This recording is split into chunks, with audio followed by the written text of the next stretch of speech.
Gente, nós lemos a Palavra de Deus no primeiro livro dos Reis, no capítulo de número 19, a partir do verso de número 9. E o personagem que a gente encontra aqui é Elias. Elias é um homem de grandes experiências com Deus. Experiências estas de profunda comunhão, de profunda intimidade, ao ponto de ouvir a voz de Deus. Chega ao ponto de ser provido por Deus de uma forma espantosa, surpreendente e assustadora. Porque a Bíblia diz, em 1 Reis, capítulo 17, que ele foi alvo de uma orientação que Deus lhe deu, ao falar à sua mente, ao seu ouvido e ao seu coração, e foi convidado a ir ao ribeiro de Querite, e lá naquele ribeiro o Senhor havia dito claramente a ele que havia dado ordens aos corvos para que ali levassem pão e carne ao profeta e o sustentassem. Elias, ele é alguém que não tem só experiência com a voz, mas e não somente, em segundo lugar, com a provisão. Ele é um profeta que tem experiência com Deus do ponto de vista do seu aprendizado, da sua espiritualidade, mas também ele tem experiência com relação ao envolvimento de Deus com a sua humanidade. Porque, na verdade, ele não é só um homem cuja relação com Deus está alicerçada nessas ações sobrenaturais de Deus que operam falando ao seu ouvido e o orientando a ir ao ribeiro, e ali no ribeiro mandando corvos levarem pão para ele. Não está apenas ligado ao fato de Deus dizer: eu te sustento. As experiências de Elias com Deus, elas também estão ligadas a essa dimensão humana. Inclusive, no capítulo de número 17 ainda, ele se depara com uma mulher que fala da aflição do seu coração, dizendo com toda clareza que o que ela tinha para se alimentar era algo que estava no limite e que ela provavelmente comeria e junto com seu filho aguardaria a morte.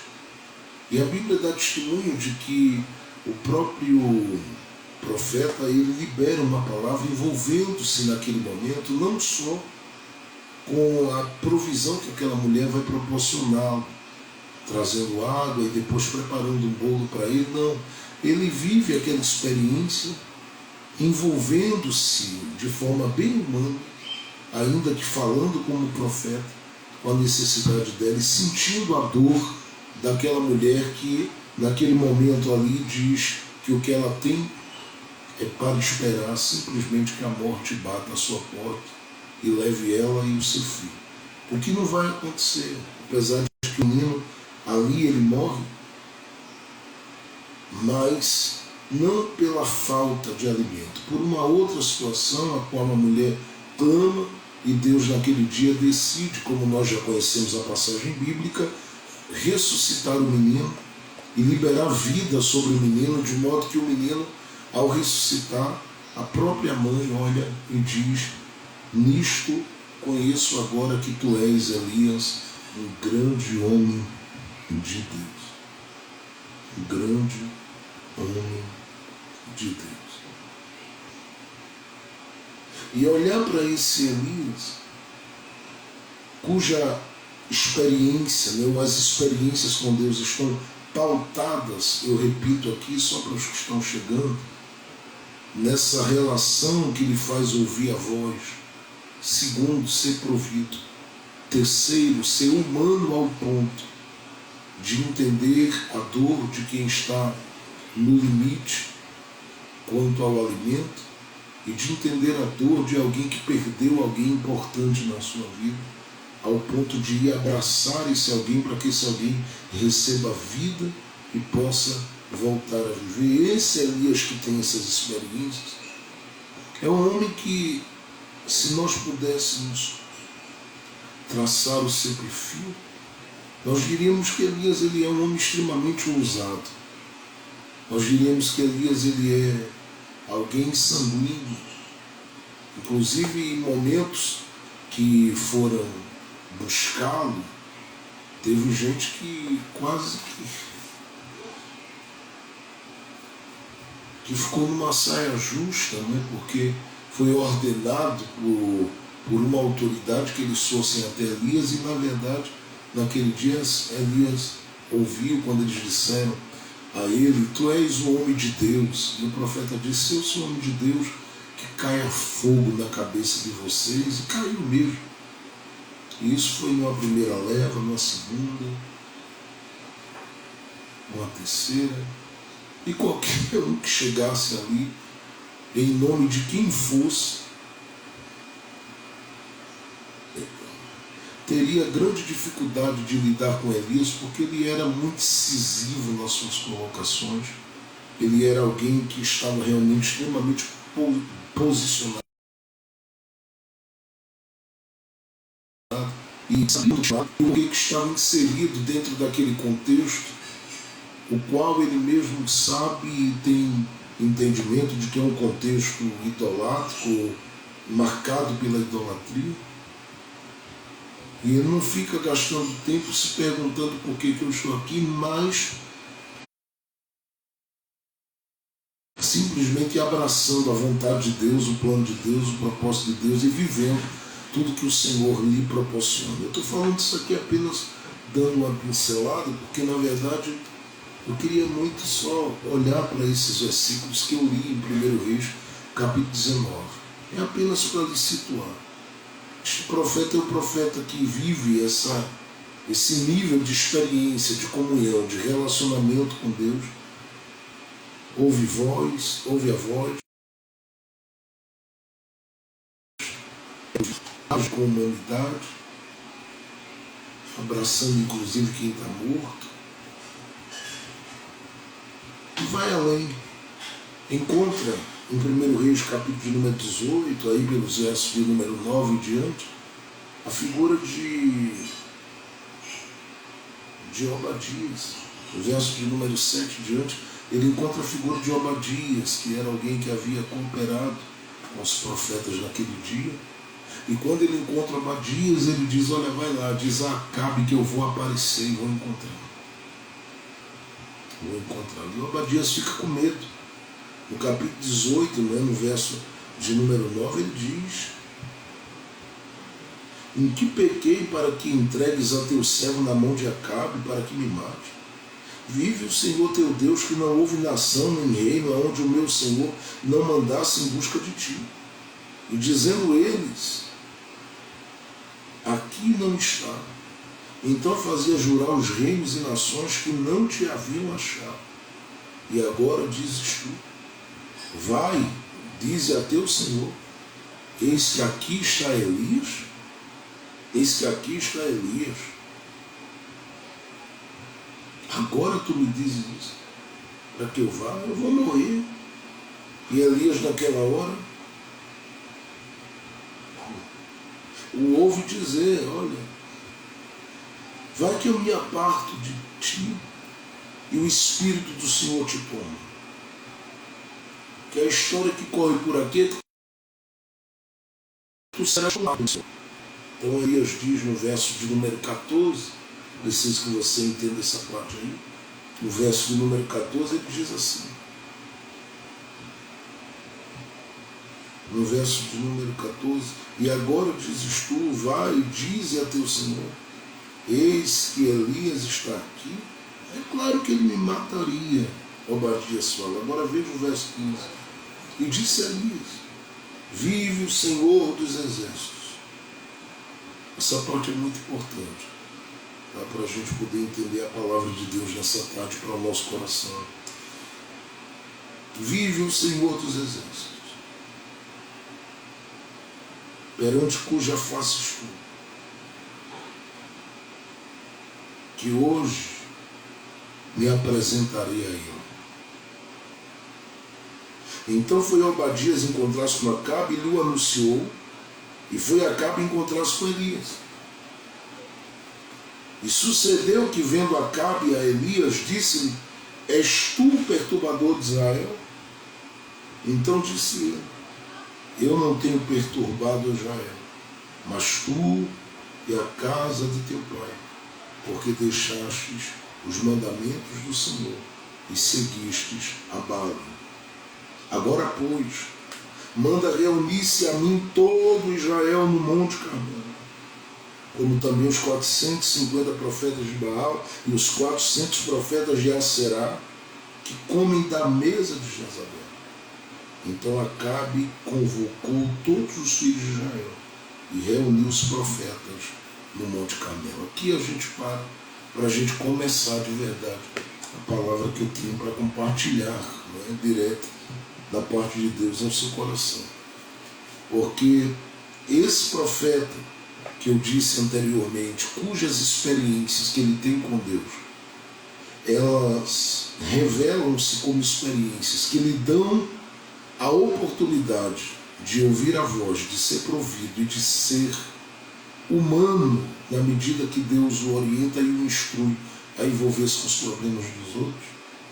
Ele é um profeta que apresenta-se aqui, em quarto lugar, extremamente consciente de duas coisas.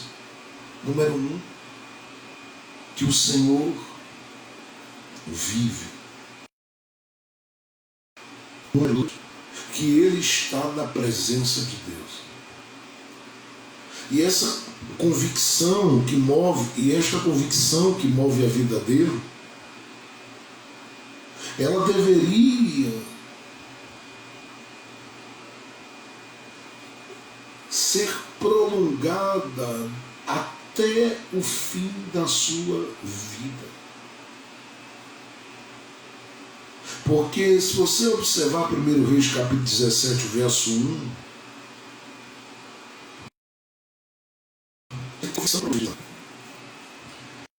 se você observar o capítulo de número 17, os versos de número 2, 3, 4, 5, 6, 7, 8, ele tem convicção para profetizar.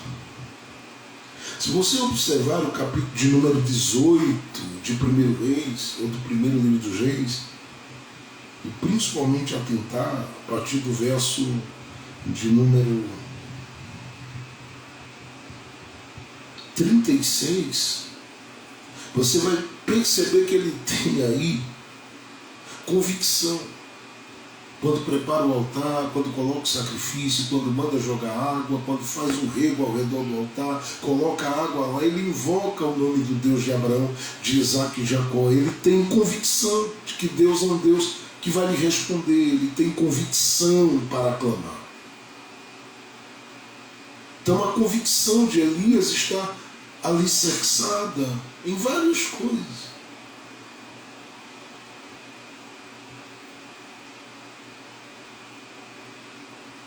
Porque o próprio Deus vem dando a ele sinais ao longo do caminho. O próprio Deus vem se revelando para ele, extremamente fiel ao longo do caminho. O próprio Deus vem proporcionando à alma e ao coração dele, através da sua fidelidade, muitas coisas ao longo do caminho. Não é uma convicção firmada ou que tem por base areia. Não, é uma convicção alicerçada em algo sólido. Ele não profetiza com convicção por acaso. Ele não ora e não clama com convicção por acaso. Ele não se move com convicção por acaso. Não, ele tem uma base firme. Afinal de contas, ele diz: Deus está vivo e eu estou na sua presença. Tenho ouvido sua voz, tenho sido provido e tenho sido usado para manifestar o amor dele a partir da minha humanidade, seja liberando uma palavra sobre uma viúva que não tem nada, ou seja abraçando o filho dela que veio a morrer e trazendo ele à vida. Eu tenho convicção, alicerçada em muitos sinais, em muitas coisas que Deus tem me permitido viver. E como eu disse, essa convicção tinha que ser prolongada, estendida. Até porque essa relação do profeta com Deus, ela não é uma relação onde Deus tem interesse em primeiro lugar. Que se comece com muito fervor e se termine descrente. O desejo de Deus é que se comece, mas se vá no mínimo até o final, ainda que no caminho se venha a oscilar,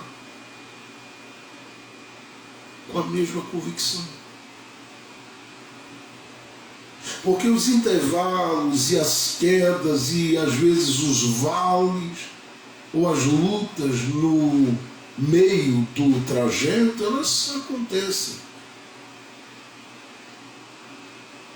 O desânimo às vezes bate a porta. O medo às vezes bate a porta. Outras coisas às vezes acertam o nosso endereço. Mas isso não significa que a gente vai se entregar totalmente ao ponto de olharmos para o nosso próprio coração e dizermos para a gente mesmo que aquilo que a gente carregava como certezas da fidelidade, da bondade, da graça, de tudo que Deus veio manifestando do seu poder sobre nós, aquela convicção que a gente carregava, ela morreu, ou jogamos ela de lado, ou abrimos mão, porque não é essa a proposta. Deus quer que você, que começou com fervor, ouvindo sua voz, sendo provido, sendo humano, você permaneça, continue, persista, persevere. Sua vida mesmo é que ela seja uma vida pujante, firme e cheia da sua graça em todo o tempo da sua existência e da sua vida. Mas em segundo lugar, eu penso que Deus olha para Elias e espera, no mínimo, que o coração do profeta seja este coração que saiba lidar com os momentos onde os abalos que vêm com relação a ele vêm para tentar impedi-lo de continuar sendo o que ele é. Porque se há uma decisão que Elias tem que tomar é de continuar no mesmo fervor. Se não consegue por alguns momentos, ele volta no caminho e permite ser renovado para continuar. Mas o próprio Deus também olha e espera que haja no coração uma firmeza tão grande, mas tão grande, uma convicção tão grande, que não nos deixe perdidos sobre o que fazer nesses momentos da nossa vida. Afinal de contas, todo aquele que caminha com Deus tem caminho. De modo que todo o seu trajeto, ele está simplesmente registrado diante de Deus. E se Deus olhar para trás, ele vai lá para trás, ou te fizer olhar para trás, ele vai te fazer ver que você já viveu muita coisa. De modo que esses momentos que às vezes parecem querer te tirar do foco e te fazer simplesmente no coração e na alma não sentir aquele homem e aquela mulher cheia de vontade de servir a Deus como antes. Todas essas coisas, elas não podem de forma alguma te controlar, porque você já tem caminho, tem experiência, já viveu um grande aprendizado com Deus. Isso não significa dizer que você não é humano. Isso significa apenas dizer que você, como homem e mulher, não é pego de surpresa, nem é surpreendido por toda e qualquer coisa. Não. Deus tem interesse em mostrar, inclusive, nessas novas situações que graçam sobre a sua vida, que assolam a sua vida ou que te encontram no caminho, ele quer mostrar que ele te ensinou muita coisa. E eu penso que olhar para esse capítulo de número 18 e ver o Elias que vai lá para cima do monte, abre a boca, clama, o fogo de Deus cai. E ele entra com coragem junto com o povo para simplesmente subjugar todos os profetas de Baal e Aserá. É pensar que esse Elias, ele sabe, olha, eu sei que ele está vivo. Eu sei que eu estou na presença dele, de modo que não tem nada que me tire do lugar. Não tem nada que me tire da conexão, não tem nada que me tire da comunhão, não tem nada que me tire desta aliança, deste pacto, deste envolvimento com Ele, desta relação de intimidade com Ele. Não tem nada que me tire dele. E era isso que eu penso, que o próprio Deus, ao permitir e ver Elias ali quebrando tudo, porque ele olha e diz assim: nossa, olha o Elias ali afrontando, encarando os profetas de Baal, de Aserá e honrando o meu nome, olha ele lá. Só que Deus sabe o que vem depois. E depois de tudo isso, Elias vive aquela descida que a gente conhece. E essa descida tem dois endereços. Primeiro, o deserto propriamente dito. Segundo, no deserto, uma caverna. E quando ele vai para a caverna, ele está saindo justamente desse misto de emoções. Porque por um lado ele está vivendo as lembranças do fogo que caiu, dos sinais da glória, do poder, da honra de Deus lá no Carmelo. Por outro lado está bem vívido na mente dele o ódio de Acabe, a fúria de Jezabel e o desejo que aqueles dois tinham de colocar as mãos em Elias e arrancar, eu penso, a cabeça dele. E Elias sente medo. E Elias se sente exausto. E Elias se sente cansado. E Elias se sente depressivo. E Elias se sente enfraquecido. E Elias se sente debilitado. E quando ele está vivendo esse momento, ele para, porque antes da caverna, ele para em um lugar do deserto.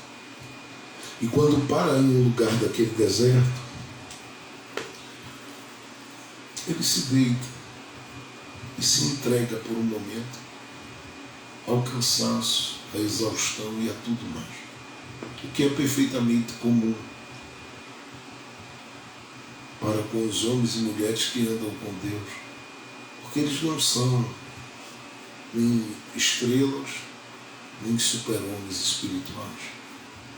Eles são homens e mulheres que sentem o cansaço bater a porta, a tristeza às vezes bater a porta, a exaustão. E ele está exausto, ao ponto de ficar ali.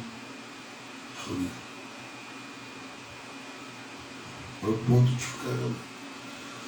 Eu queria que você observasse, antes que a gente fizesse menção daquilo que daquilo que eu quero compartilhar com você, que eu estou aqui sentindo que o Espírito Santo está começando a falar na minha boca com alguém.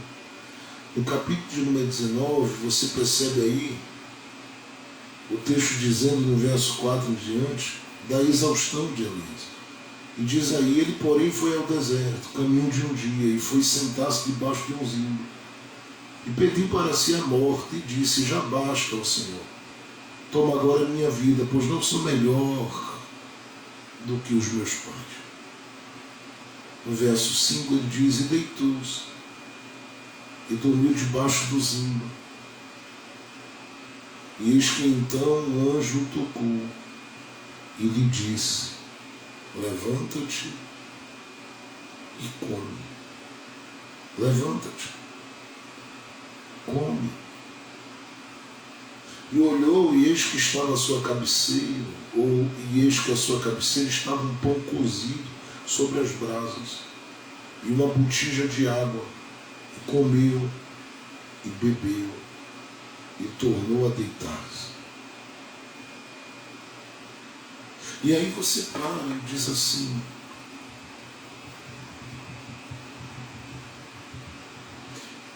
porque eu fico me perguntando, e eu penso que isso é uma pergunta da gente. Por que ele não deu um pulo ali? Por que ele não saltou ali?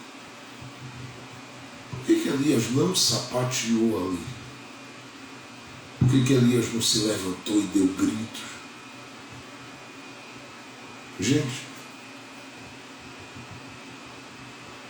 quem se achega a Elias é um anjo.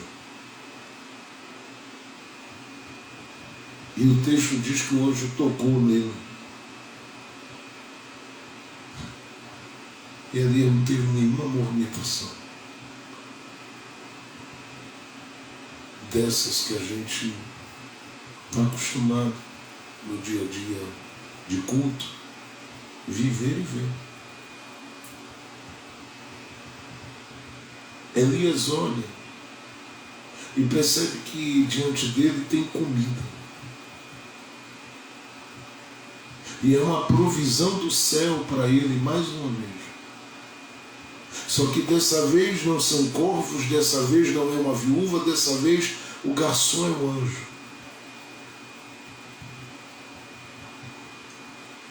E quando você olha para o texto, você percebe Elias não pulando, não vibrando, não sapateando. E não para aí.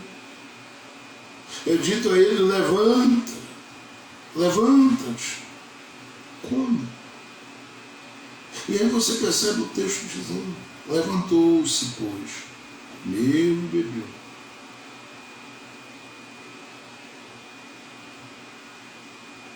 Levantou-se, pois, comeu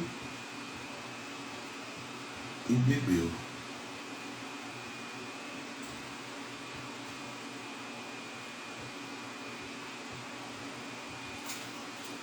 Aí você lê o verso de número 6, a última parte, dizendo assim: e tornou a deitar-se. E tornou a deitar-se. Aí o verso de número 7 se percebe que apesar de toda a experiência ele continua fraco. Eu não sei se você percebe a força disso. Que às vezes a gente lê e está tão acostumado lendo o texto, ouvindo pregações sobre ele, que a gente não percebe que isso tem tanto a ver com a vida da gente. Mas aí o anjo toca, e o verso 7 diz pela segunda vez. E quando fala com ele, quando o toca, o texto diz que ele fala: levanta-te e come. E é como se o anjo naquela hora, ele no mínimo percebesse que por mais que Elias tivesse se alimentado, não foi o suficiente. Dado o desgaste psicológico, o desgaste emocional, o desgaste espiritual, a gente chamaria isso de esgotamento espiritual. Ele chegou no zero. O tanque esvaziou. Ele chegou no zero. Zero mesmo. De modo que ele olha, come da comida que vem de Deus, deita e levanta, deita. E aí de repente o anjo: levanta, levanta, levanta. E ele levanta-se para comer. E eu penso que ali ele começa, no mínimo, a entender: Deus não me quer como escravo do medo, das ameaças que sofri, como escravo desta exaustão que eu estou vivendo. Nem tão pouco ele me quer no chão. E fica claro que para isso ele vai comigo 1, 2, 3 vezes se for necessário. Mas que ele vai nos deixar como estamos, não.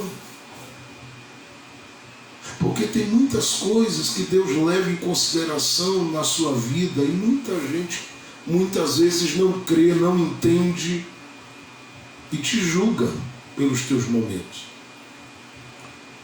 Mas Deus está atento ao teu caminho, Deus está atento à relação que você teve com Ele e o quanto das suas experiências você guardou. Deus está atento ao seu coração e Ele sabe que este é o responsável por tudo que te levou a deitar. Porque por causa deste coração, tudo que foi vivido intensamente lá em cima, agora está sendo vivido intensamente no deserto, porque no deserto ele sente realmente que não dá para continuar. Só que Deus olha e sabe o que se passa aí dentro, e sabe como lidar com o que está aí dentro, e quer que eu diga uma verdade: Deus te deixa ir. Se você observar, Ele olha e diz: eu vou alimentar, eu vou dar uma experiência com a manifestação desse anjo que vai aparecer. Eu vou permitir ele ser tocado pelo anjo. O sobrenatural vai alcançar e vai mexer com ele. Ele não vai ficar no chão. E não fica. O texto diz: levantou-se, pois, e comeu e bebeu, e com a força daquela comida caminhou 40 dias e 40 noites até Horebe, o monte de Deus. Ele caminha e foi até o monte. E alguém olhando, dizendo: ah, pastor, mas se ele entrou no monte de Deus, está tudo certo. Se ele chegou até o monte de Deus, está tudo certo. Estaria certo se ele tivesse, no mínimo, discernido, percebido que tinha uma missão grandiosa para ele. Mas Deus sabe que, apesar dele ter caminhado até lá, muito do medo do deserto continua. Muito da exaustão das experiências do caminho continua. Muito dessa inclinação para parar, ou seja, dessa vontade de desistir, continua. E isso é que me deixou paralisado aqui, porque para a gente talvez fosse suficiente ver o anjo. Vamos colocar, se nesse momento da sua vida, aí aonde você está, aparecesse um anjo de Deus, o que você diria? Não, mas não me responda não. Digitando não, responda você mesmo. O que você faria?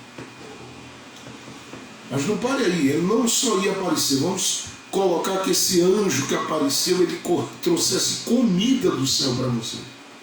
Olha, veio uma provisão de Deus encomendada lá de cima do trono da glória, está aqui, coma. O que você faria? Tem gente aí que ia abrir os braços e voar. Tem gente que ia voar. Tem gente aí que olharia para cima e diria: Deus, tu és terrível. Deus, tu és incrível. Tem gente que se jogaria no chão, tem gente que faria, sei lá, tem gente que manifestar-se-ia chorando. Ah, meu Deus, ia se colocar. Elias não comeu, deitou-se de novo, vem a comida. Ele come, levanta, e com tudo isso, ele vive. Ele dá uma olhada e sabe uma coisa. Deus veio me alimentar, anjo veio, me tocou, a experiência foi forte, mas quero saber de uma coisa. Eu vou para a caverna. E aí eu percebi duas coisas. Sempre, em primeiro lugar, a revelação é suficiente. Tem muita gente que diz, me mostra, Senhor, me revela, Senhor. Mas Deus sabe que para algumas pessoas isso não é suficiente. Tem outros que dizem que, Senhor, é a provisão, é a provisão, é a provisão. E aí, em segundo lugar, fica claro, que a presença que provê o que se precisa nem sempre é suficiente. Porque se a revelação e a presença fosse suficiente, lá no Éden, Adão e Eva não teriam aberto mão disso para viverem outras coisas. Eles não teriam aberto mão, ou não abririam mão.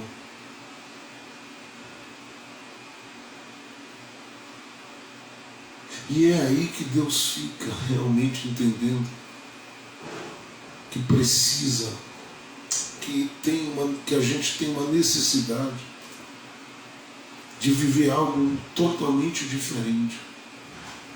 Eu confesso que para mim seria diferente. Você imagina, oi Jefferson, oi, quem é você? Eu sou o anjo do Senhor, um anjo que Deus mandou para falar contigo aqui e para te dizer que está aqui o alimento, está aqui isso, está aqui. É uma loucura, a gente ficaria doido. Mas para Elias, o nível de desgaste pelos processos do deserto deixam claro para ele que não adianta. Tudo que ele está vivendo, tudo que ele está experimentando, tudo que ele está desfrutando, para ele não é nada que possa mudar o que ele está sentindo. Então, às vezes, a gente diz, meu Deus, a revelação, a revelação, a revelação. E eu estou falando de revelação mesmo, porque veio um anjo só por revelação. Deus abrindo os olhos e mostrando. Mas não foi suficiente. A provisão que veio, que por sinal veio uma porção muito boa, que deu para ele comer 2 vezes, não foi suficiente. Talvez tenha sido apenas suficiente para ele caminhar até Horebe. Porque se você ler o texto diz em verdade, com a força daquela comida, está dito assim, caminhou 40 dias e 40 noites, só que é aí que entra a questão. Elias, como é que você está se mantendo de pé com a força daquela comida? Elias, como você está se mantendo de pé com a força daquela comida? Só que aí vem uma semana, 2, 3, 4, 5.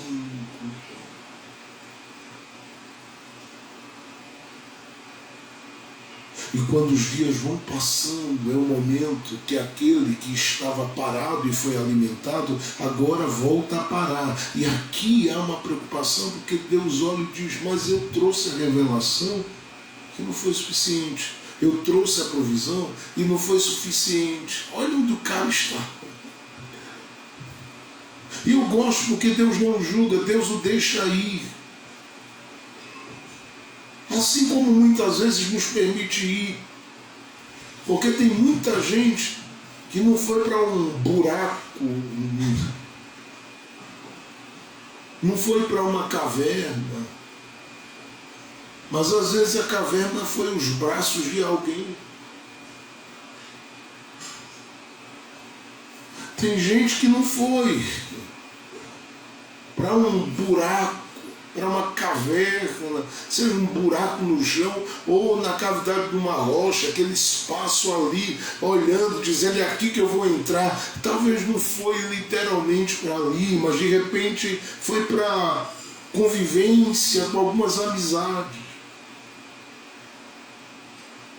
Talvez se juntou com um grupo, talvez deu uma saída e buscou qualquer outra coisa paralela para tentar arejar a cabeça e para tentar entender.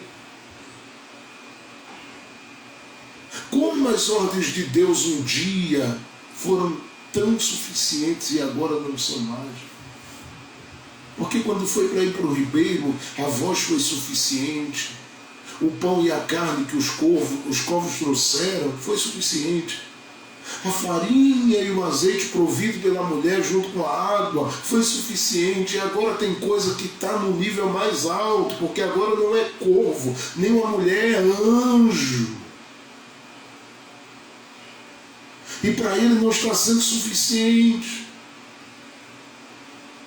É que às vezes o coração da gente já deu tantas voltas em torno de coisas que a gente sonha na vida, em torno de coisas que a gente desejou tanto na vida, que a gente chega a um ponto de olhar para essas coisas e dizer para a gente mesmo, chega. Pode vir quem for, pode surgir o que for, pode, sabe, não vai me convencer. Chega. Inclusive ele grita, ele diz, já basta, Senhor, já basta, chega. Chega. Esse é o grito de todo mundo que procurou uma caverna na vida. Chega. Das duas, uma. Ou permite morrer, ou faz uma coisa, Senhor. Para os delírios. E deixa quieto.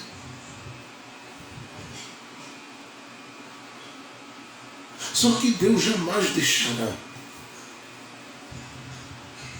Porque Deus tem compromisso com o próprio nome dele.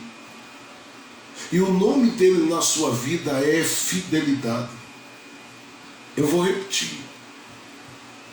O nome de Deus na sua vida é fidelidade. E por mais exausto que você esteja, por mais exausta que você esteja, por mais cansado, cansada, por mais alquebrado que você esteja, Ele não vai te deixar aonde está, como está, do jeito que está, porque Ele sabe que Ele te pode levar para viver coisas maiores e melhores. Mas como, pastor? Porque algumas pessoas às vezes estão na caverna e dependendo dos braços, dependendo de onde se sentiu acolhido ou acolhida, dependendo, ela às vezes olha para aquela caverna e eu penso que tem muita gente que fica dizendo, Deus, esta caverna aqui para mim é o meu fim, é o meu limite. Agora observa que Deus vem trazendo sua voz, e a voz de Deus vai lá dentro da caverna, dizendo o que faz aqui, e depois recua. Por quê?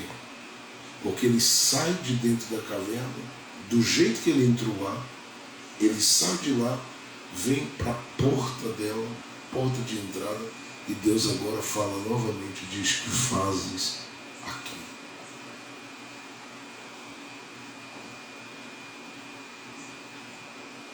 Por que você aprofundou-se nessa situação de ir lá para dentro da caverna?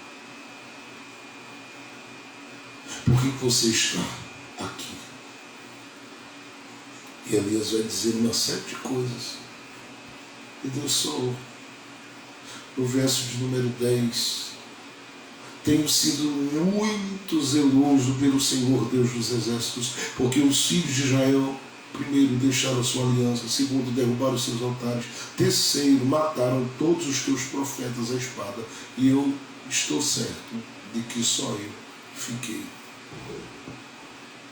E por que você entende que ficou como o único profeta? Você se escondeu, é isso que você está me dizendo? É.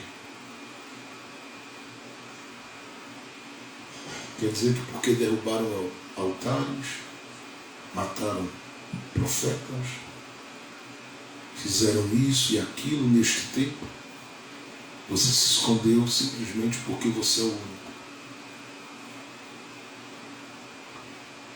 É isso aí, Deus. Deus olha e diz, bom, eu vou compartilhar algumas coisas com você primeiro. Você não é o único. Por quê? Porque tem um que eu já provi para colocar no teu lugar, chamado Eliseu. Segundo,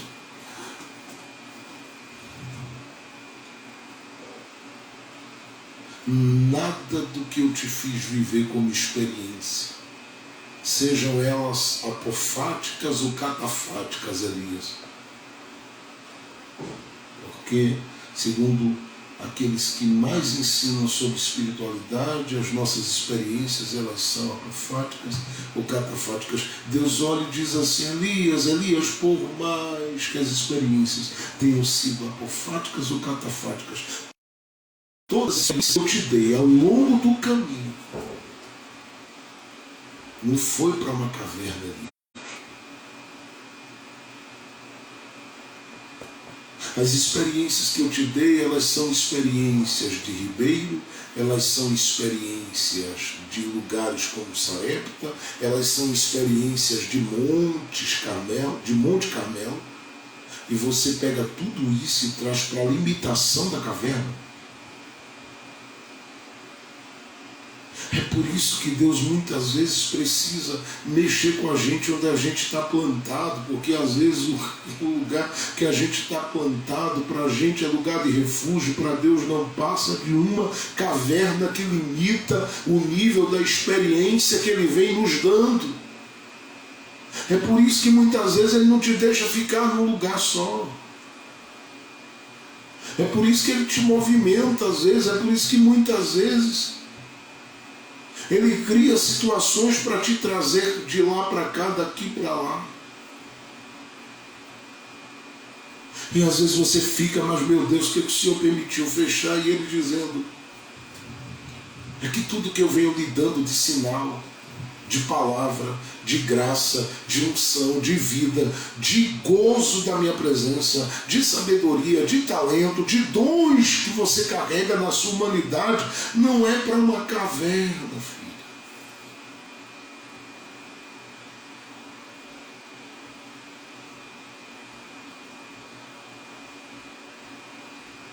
Tem gente que pensa que tudo que Deus veio dando é para esse ambiente limitado. Mas não é. Por que você olha muitas vezes para a Bíblia e olhando para 1 Samuel, por exemplo, lá no capítulo de número 19 ou capítulo 20, esses dois capítulos, você percebe Deus que deu a Davi o direito de estar com Mical no ambiente de casa de Mical. Deus vai permitir Saul ficar com tanta ira de Davi ao ponto de Davi ter que pular uma janela para fugir. Depois ter que se esconder próximo a uma rocha e esperar a misericórdia de Deus por meio de Jonatas, para dizer a ele se o pai de Jonatas queria matá-lo ou não. E aí Jonatas vem e diz, meu pai quer te matar, é melhor você ir embora. E ele vai ter que ir embora, e eu fico imaginando que ele vai cruzando o deserto, como eu já falei outras vezes aqui, e vai olhando e dizendo, meu Deus, eu pensei que a casa de Mical era o meu lugar. Era tudo para mim. Mas fica claro, na sua vida, na sua jornada, no seu trajeto, Porque às vezes tem lugares, tem oportunidades e tem coisas que você vive que te limitam. Mas não podem limitar a experiência, porque a experiência que você vem tendo, ela vai de lugares baixos a lugares altos. E é por isso que Deus não te deixa, às vezes, aprisionado e aprisionada a uma situação. Você até queria, mas Ele não deixa. E a voz dele é que fazes aqui com tudo que eu te dei.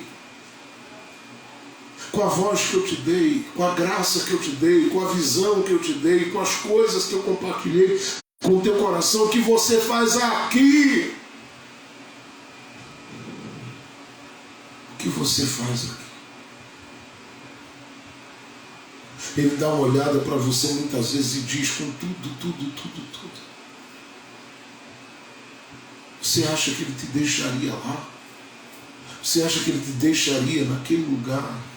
Você acha que Ele te deixaria aprisionado e aprisionada naquele ambiente, aquele espaço, aquele lugar? É claro que não. Por que não, pastor? Porque os planos dele são lindos para a sua vida. E tudo que Ele vem te acrescentando supera e sobressai sobre esta caverna deste momento da sua vida. E eu quero dizer a você, Deus vai mostrar a você que o que você tem aí é muito maior do que esse ambiente que você está lá. É por isso que quando Deus fala com ele, Deus diz para ele, eu tenho coisas para você fazer. E olha o nível das coisas que Deus tinha para que ele fizesse. No verso de número 15, o texto diz, vai e volta pelo teu caminho para o deserto de Damasco, e chegando lá, unge a Azael rei sobre si. Também Jeú, depois Eliseu. E Elias olhando, dizendo, eu não acredito. Deus diz, Elias, as experiências que eu te dei foram experiências para te levar a uma dimensão muito maior e muito mais aprofundada do que essa caverna que você está aí. Ora, eu quero que você levante gente, eu quero que você unja gente, eu quero que você treine gente, eu quero que você seja empregador de gente. E eu vou fazer com que as portas se abram para você. Agora você tem que me dizer o que é que você está fazendo.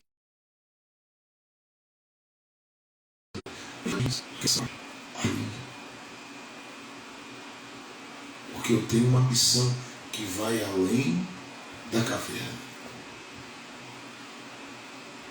Uma terceira coisa muito importante que Elias percebe.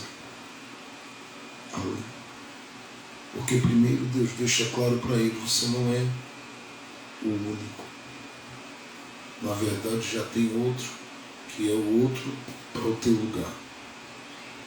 Segundo, Deus diz, o que te dei como experiência não é para ser limitado pelo lugar que você entende ser um lugar de refúgio para você, quando na verdade este lugar é pequeno demais para o tamanho do que Deus já compartilhou contigo.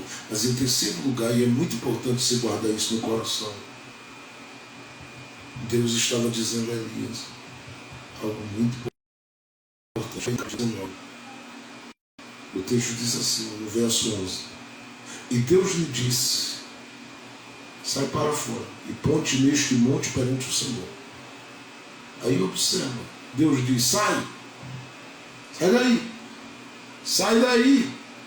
E ele sai. Aí você lê o texto diz assim, ó, e eis que passava o Senhor, como também um grande e forte vento que fendia os montes.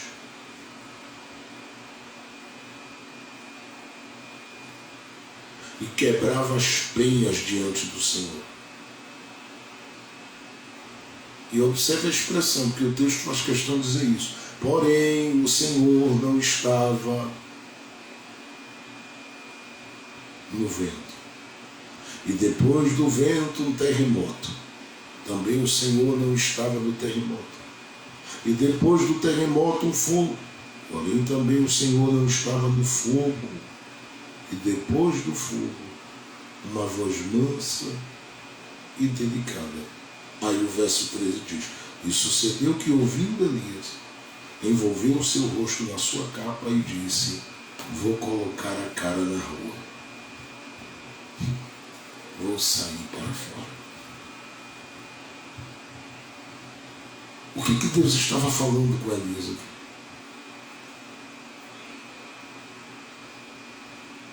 Vento, que Deus não está. Terremoto, que Deus não está. Fogo, e olha que ele gostava, né? Porque lá no Monte Carmelo caiu fogo, só que esse aqui Deus diz: eu não estou nesse aí não.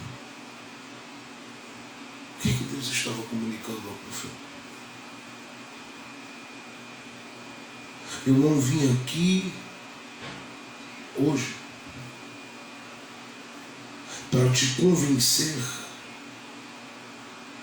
por aquilo que já não te convence, ou tentar te convencer por aquilo que já não te convence, mas para mostrar a você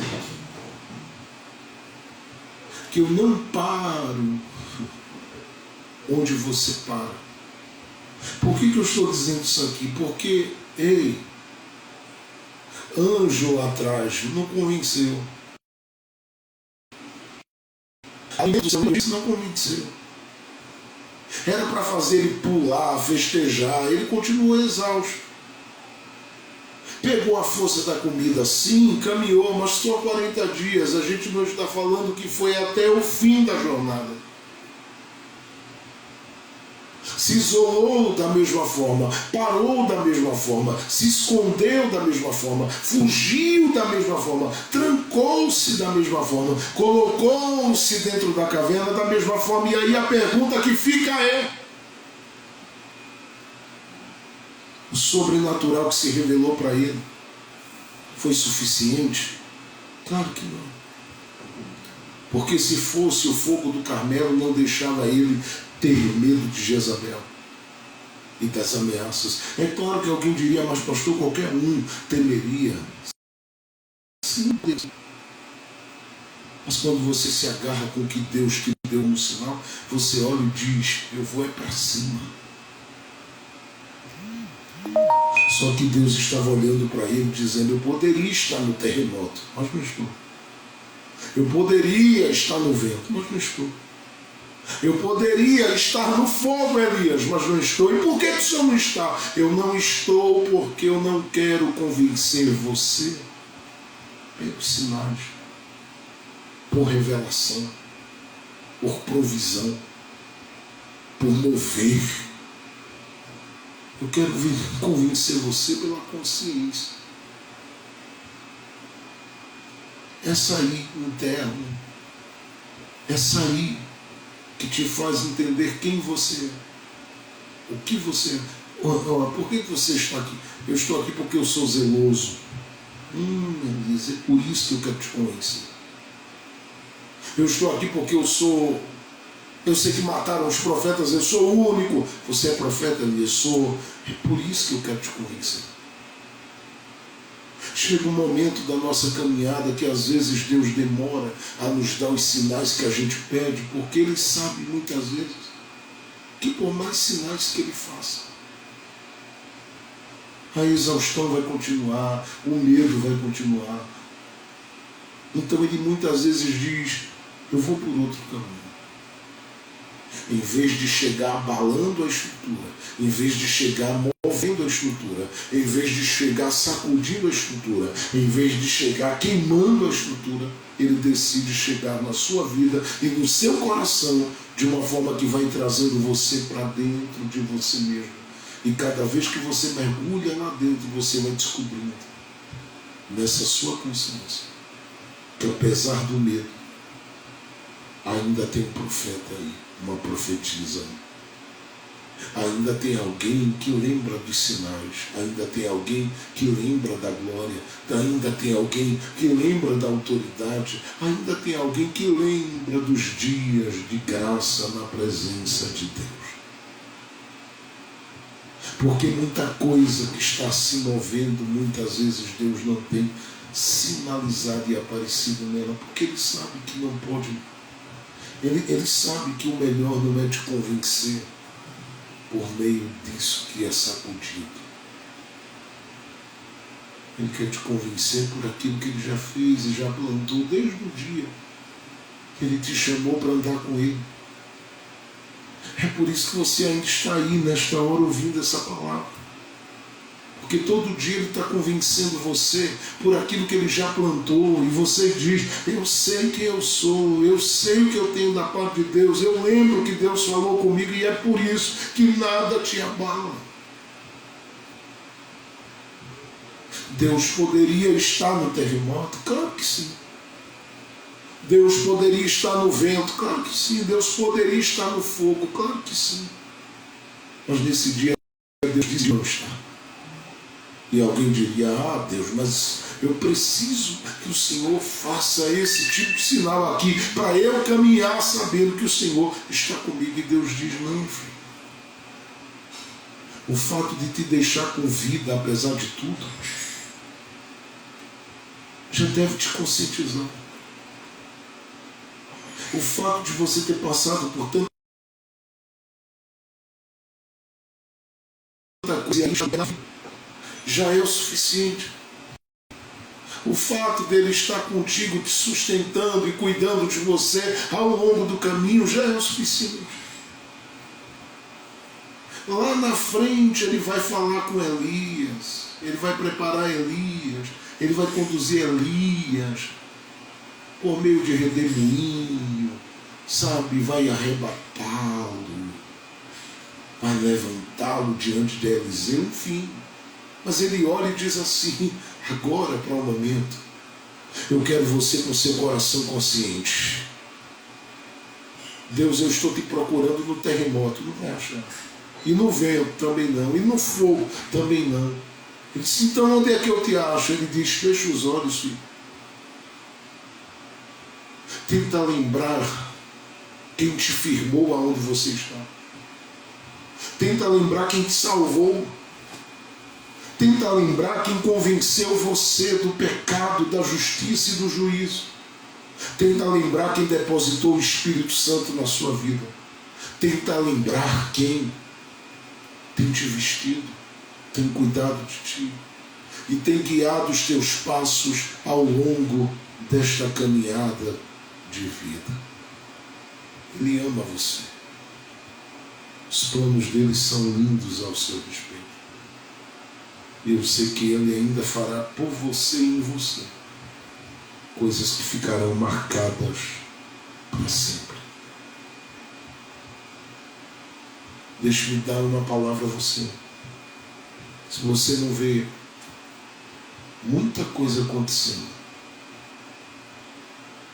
de terremoto, de vento soprando, de sentindo o vento soprando, de fogo caindo, ainda assim, sai para fora, anda, caminha, prossegue, porque mesmo não vendo, isso não significa que Ele não está aí. Ele está. Pastor, na brisa, sim. Na voz mansa e suave, sim. Através das palavras que pacificam o coração, sim. Através desse sopro suave do Espírito Santo que areja os pensamentos, ou que torna arejados os pensamentos, sim. Ele está aí e está te chamando para viver com Ele a continuidade de onde você parou. Porque Ele não parou onde você parou. Você parou onde a força da comida parou de te sustentar, porque você diz, deu para comer e andar 40 dias.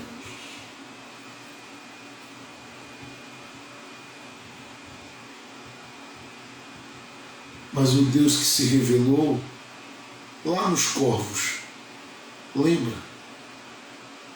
Trazendo pão e carne. O Deus que se revelou lá em Sarepta, provendo a farinha e o azeite. O Deus do monte que mandou fogo. O Deus que no deserto trouxe provisão por meio do anjo. Ele não parou onde você parou. Porque antes de você, ele já era conhecido como o Deus da provisão. Antes de você, ele já era conhecido como Deus do livramento. Antes de você, ele já era conhecido como Deus extraordinário. Só que ele te deu a oportunidade de cedê-lo, para que a partir de você, ele possa ser conhecido por mais características que ele tem.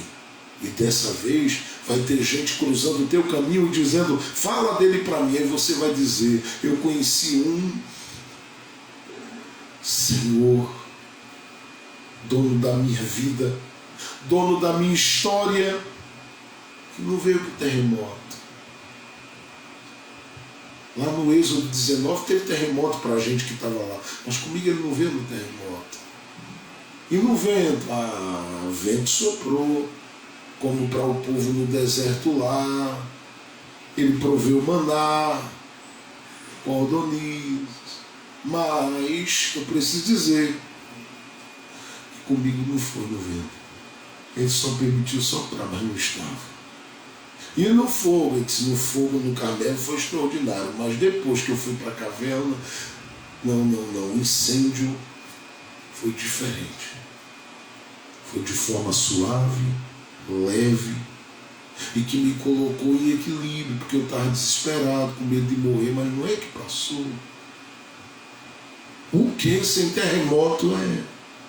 Sem vento é? Sem muito fogo, Elias? Sim.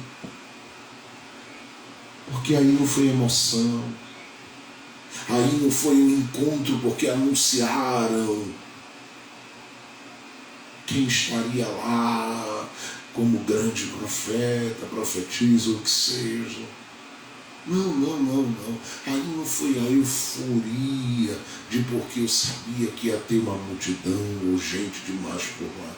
Não era isso, não. Ali era só eu e Deus. Naquela brisa suave, mas a sua voz dizendo para mim que ele estava comigo.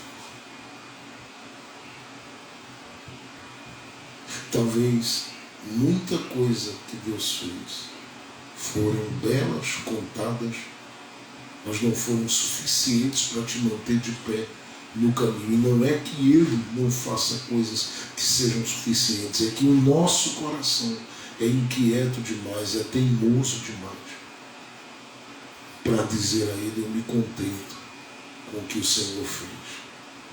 Mas eu quero dizer uma coisa, Deus está se revelando de uma forma diferente na sua existência e na sua vida, porque Ele quer que você entenda que Ele não é Deus só de terremotos, de ventos e de fogo. Ele é Deus também de brisa. Ele é Deus que suaviza, Ele é Deus que equilibra, Ele é Deus que firma, Ele é Deus que sustenta, é Ele que está contigo no caminho. E eu sei que este mês de abril que está por vir aí, vai ser esse mês onde Deus vai mostrar a você muita coisa profunda por meio da brisa.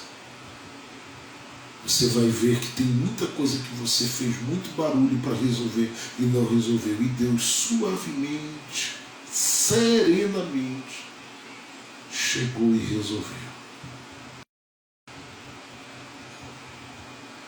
A tua história não vai parar onde você pensou que ia parar.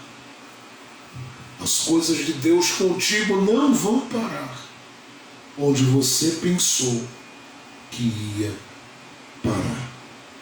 Porque o Senhor que esteve com você até aqui é o mesmo que continuará cuidando da sua história, da sua vida e do seu coração. 2022 já. Quais são as coisas que estão no seu coração falando tão alto hoje? Quais são? Quais são as coisas que estão gerando no seu coração medo? O que é que te deixou exausto? O que é que te fez cansar? O que é que te fez viver tantos momentos onde você foi alimentado, mas você olhou em um momento da sua vida e disse: meu lugar é nessa caverna, é para aqui que eu nasci, quando na verdade aquela caverna é apenas a representação de um lugar medíocre, simples, limitado, quando o que Deus te deu como experiência. Deus está cuidando de você. Deus está trabalhando por você. Pai Celestial, nós passamos hoje muito do horário, mas foi para ensinar a Tua palavra mais uma vez, conforme o que o Teu Espírito Santo colocou no meu entendimento e no meu coração. Eu sei que o Senhor está falando com gente que parou em um ponto e talvez tenha pensado que tudo ficou esquecido, do seu trabalho, do seu serviço para o Senhor, da sua caminhada, abraçando pessoas com as quais ele e ela conviveram ao longo da vida e do caminho. Mas eu sei que cada uma que me ouve nesta manhã está começando a descobrir que o Senhor não parou onde ele e ela parou. E que bom, porque ficou claro para a gente que o Senhor não desistiu da gente por causa da gente. Que bom, porque fica claro todo dia que o Senhor continua, apesar da gente muitas vezes ter parado. Estende a tua mão sobre as tuas filhas. Estende a tua mão sobre os teus filhos. E mostra para eles, pela tua bondade e fidelidade, que o Senhor está acima dos terremotos da vida. Que o Senhor está acima dos ventos. Que o Senhor está acima do fogo e das chamas. Que o Senhor é aquele que traz calmaria. O Senhor é aquele que traz paz. O Senhor é aquele que traz alegria. Cuida de nós, Senhor. Ajuda-nos, Senhor. Cuida de nós, Senhor. Ajuda-nos, Senhor. Para a tua glória, para o teu louvor. Abraça esta mulher, este homem que está aí. E cobre a vida dele com toda a sorte de bênção e de promessas. Porque as tuas promessas são fiéis e verdadeiras sobre este coração. Qualquer pessoa que chegou nessa live atemorizada, preocupado excessivamente, desesperado, que esta pessoa agora receba o teu abraço, ouça a tua voz, viva a tua provisão, que ela possa sentir a tua presença, colocando as coisas no seu devido lugar.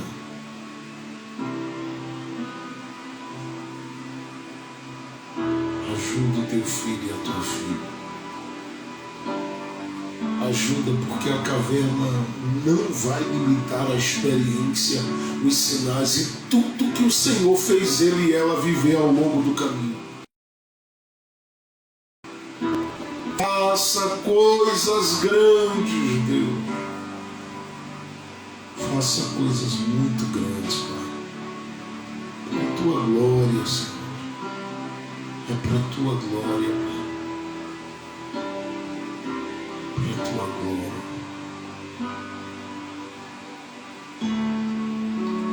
Para a Tua glória, Pai.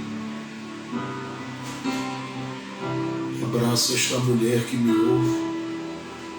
Abraça este homem que me ouve. Traga paz para ele. Traga paz para o coração dela.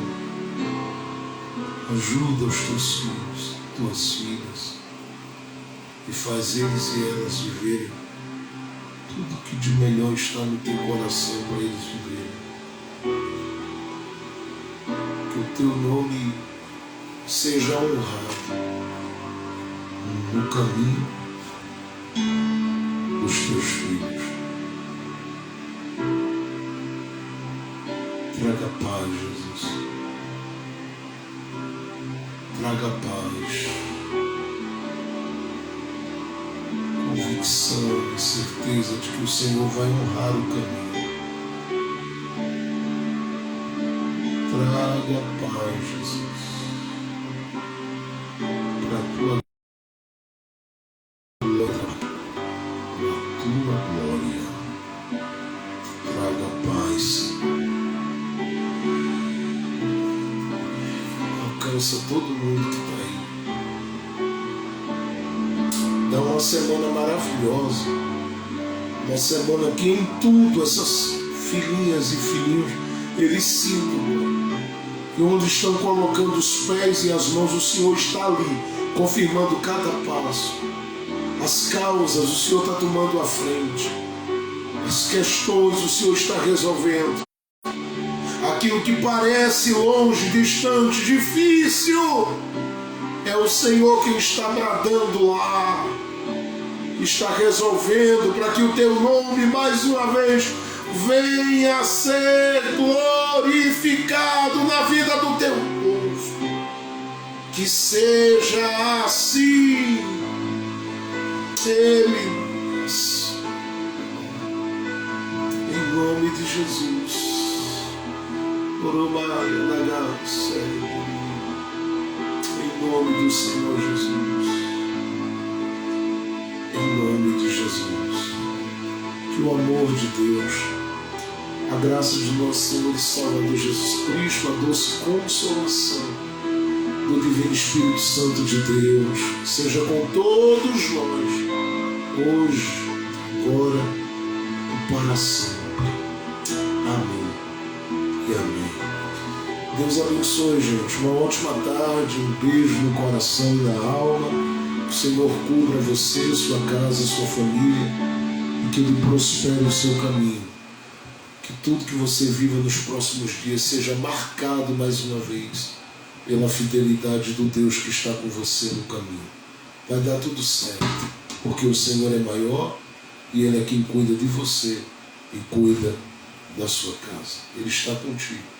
O fim será muito melhor do que o começo. Descanse, porque o Senhor está no comando, no governo e no controle de todas as coisas. Que Deus abençoe. Lembre-se sempre, não desista de você, porque nós não vamos desistir. A gente está orando aqui e vamos continuar em oração, tá bom? Uma ótima tarde, um beijo carinhoso para todos, e que onde você pisar e chegar esta semana, que haja muita paz, e em tudo que você colocar as mãos, que tudo se resolva com muita paz e com muita tranquilidade, e Deus seja em Cristo Jesus glorificado na sua vida. Deus abençoe a todos, um beijo, a paz do Senhor Jesus.